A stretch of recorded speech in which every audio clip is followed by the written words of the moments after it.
Hi friends, prevalence of gynaecomastia అంటే ఎంత కామన్గా ఈ గైనకోమాస్టియా అనే ఇష్యూ మన సొసైటీలో ఉంది, దీని గురించి తెలుసుకుందాం.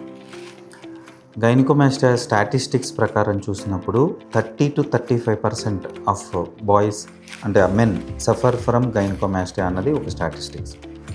అయితే అడాలసెంట్ ఏజ్లో ఉన్న బాయ్స్ ఉంటారు కదా, వాళ్ళంటే 13-14 ఇయర్స్ ఆ ఏజ్లో, 11-14 ఇయర్స్ ఆ ఏజ్లో ఉన్న అబ్బాయిల్లో అయితే it is as high as 70% దాకా కూడా ఉండే అవకాశం ఉంది. బట్ వీళ్ళల్లో 90% రిగ్రెస్ అంటే తగ్గిపోతుంది చాలామందికి. మళ్ళీ అంటే ఆ ప్యూబర్టల్ ఏజ్లో కొద్దిగా గ్రో అయినట్టు అవుతుంది, బట్ 90%లో తగ్గిపోతుంది. బట్ 10% ఇంకా ఎవరైతే ఉంటారో వాళ్ళకి పర్సిస్ట్ అవుతుంది. వాళ్ళకి కానీ 16-18 ఇయర్స్ రీచ్ అయిన తర్వాత కూడా ఇంకా ఎన్లార్జ్మెంట్ కంటిన్యూ అవుతుందంటే దెన్ దే రిక్వైర్ ట్రీట్మెంట్.